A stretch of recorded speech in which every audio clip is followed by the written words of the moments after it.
এই আমরা এসছি এখানকার বিধায়ক নরেন্দ্রনাথ চক্রবর্তীর বাড়ির পেছন দিকে একটা অনুর্বর জায়গা। এখানে এই জায়গার সঙ্গে আমার প্রায় বছর 40 কি তার বেশি হবে সম্পর্ক রয়েছে। এইখানে কোনো দিন কিছু ফলন হতো না। এটা একটা খটখটে জায়গা, চাষ অযোগ্য একটি জায়গা ছিল। এবং এই পেছন দিকে যেটা রয়েছে বাঁকুড়া কলিয়ারির একটি হাউজিং। এখানে কোনো পাঁচিলও ছিল না, পরবর্তীকালে পাঁচিল দেওয়া হয়েছিল। কিন্তু আমরা এই জায়গা দিয়ে একটা পাঁচিলের এখানে গেট দিয়ে আমরা হেঁটে হেঁটে আমি আমার বাবার সাথে যেতাম এককালে ওখানে উখড়া বলে একটা জায়গাতে। উখড়া খুব প্রাচীন জনপদ, প্রায় 500 বছরের হবে কি তার বেশি। আর একটা হাট বসে সপ্তাহে একটা দুটো দিন, সেখানে যেতাম। এখানে কোনো দিন কোনো গাছও হয়নি। তো আজকে বলতে নেই, উনি নিচের চেষ্টাতে এখানে এই অনুর্বর জমিতে কিছু ফলন করেছেন বা করিয়েছেন, এবং তার আকার আকৃতি অতীব সুন্দর। এখানে হচ্ছে সবজির একটা বাজার, মাফ করবেন, সবজির একটি বাগান। এবং এই জায়গাতে দেখছেন এখন এই জায়গাটা চম্বল ঘাটির মতন ছিল, সেখানে এরকম জায়গাটাকে মাটি টাটি অনেক কষ্ট করে এটাকে ফলনযোগ্য করে এখানে করা হচ্ছে। এটা কি চাষ করছো গো ভাই? মটরশুঁটি চাষ হচ্ছে এখন শীতকাল। এখানে মটরশুঁটি হচ্ছে, সমস্ত অর্গ্যানিক ফার্মিং যাকে বলে। তো এরপরে আমরা এই বাগান আরও বিভিন্ন যে অংশ আছে সেগুলো আমরা দেখব। এবং এখানে যে ফলনগুলো সেগুলো খুবই ভালো। আর এই যে এই জায়গাটা এরকম কাঁচ দিয়ে ঢেকে রাখা কেন হয়েছে ফিরোজা? ওটা জল রেখা হয়েছে। জল কোনোদিন হয়তো জল এলো না এতে, তখন ওই জলটা গাছে দিতে হবে। হ্যাঁ, তো এটাকে এইভাবে বিশেষভাবে ঢেকে রাখার কারণটা কি? কিছু কারণ তাৎপর্য আছে?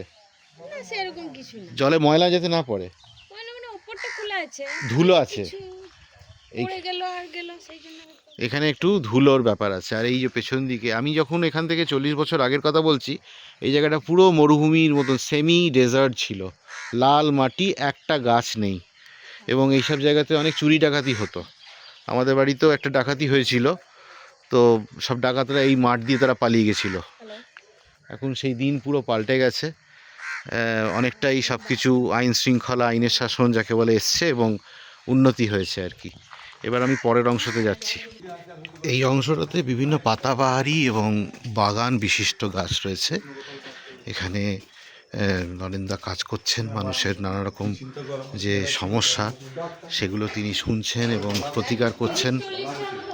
এরকম মানুষ কখনো মিডিয়ার সামনে না থেকে চুপচাপ কাজ করে যায়, কখনো প্রচারের আলোয় নিজেকে মেলে তুলতে চায় না। সেটা দেখে আমি অনুপ্রাণিত হচ্ছি। আর এত পরিশ্রম সকাল থেকে রাত অবধি, এটা সত্যিই ভাবা যায় না। খুব কাছ থেকে ছোট থেকে দেখছি, তাই জন্যই জানি। এইগুলো হচ্ছে সমস্ত অন্যান্য বাগান আর কি। এখানে নানা রকম বাগান টাগান হয়েছে এবং প্রচুর বেড়াল টেড়াল রয়েছে। সত্যি কথা বলতে কি, আজকে একটা বন বেড়ালও দেখলাম আমি এখানে।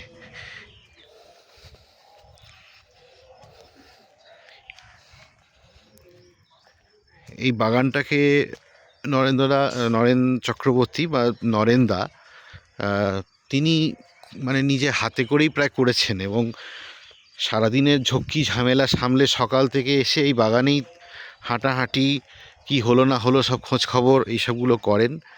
এটাতে উনি একটা এনার্জি পান এবং অক্সিজেনও পান। সেইটা দিয়ে সারাদিন দৌড়দৌড়ি শুরু হয়ে যায়, বিভিন্ন জায়গায় কাজকর্ম ছুটে বেড়াতে হয়। তো সবথেকে ভালো লাগে একটা আনফার্টাইল ল্যান্ডকে কীভাবে ফার্টাইল করে এখানে করা হয়েছে, এবং বিভিন্ন রকম গাছপালা, সেগুলো সত্যি খুবই চমৎকার একটি উদ্যোগ আমি বলবো।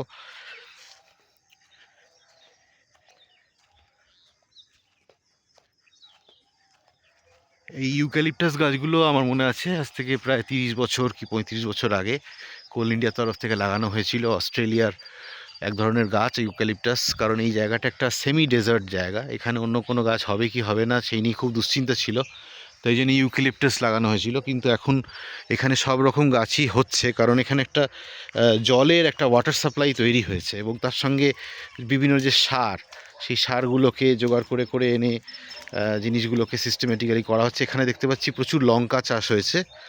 এই লঙ্কার একটা লম্বা ইতিহাস রয়েছে। ব্রাজিল থেকে এই লঙ্কায় পর্তুগিজরা এনেছিল।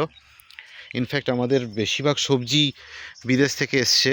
আলু, টমেটো এবং লঙ্কা এসেছিল ব্রাজিল থেকে পর্তুগিজদের দ্বারা। ইউরোপ থেকে বাঁধাকপি, ফুলকপি, বিভিন্ন কপি জাতীয়, ইটালি থেকে ব্রোকলি, এরকম সব এসছে আর কি। তো আমাদের দেশে বেশি সবজি ছিল না, সম্ভবত বেগুন, পটল, কুমড়ো, লাউ এরকম কিছু ছিল আর কি। এগুলোও এক ধরনের বিশেষ ধরনের অর্কিড ফার্মিং হয়েছে। তো কেমন লাগলো একটু বলবেন এই ভিডিওটা। সকাল সকাল এই বাগানে এসে বাঞ্ছারামের বাগান কথা মনে পড়ে যায়। এটা হচ্ছে নরেন্দার বাগান। ধন্যবাদ।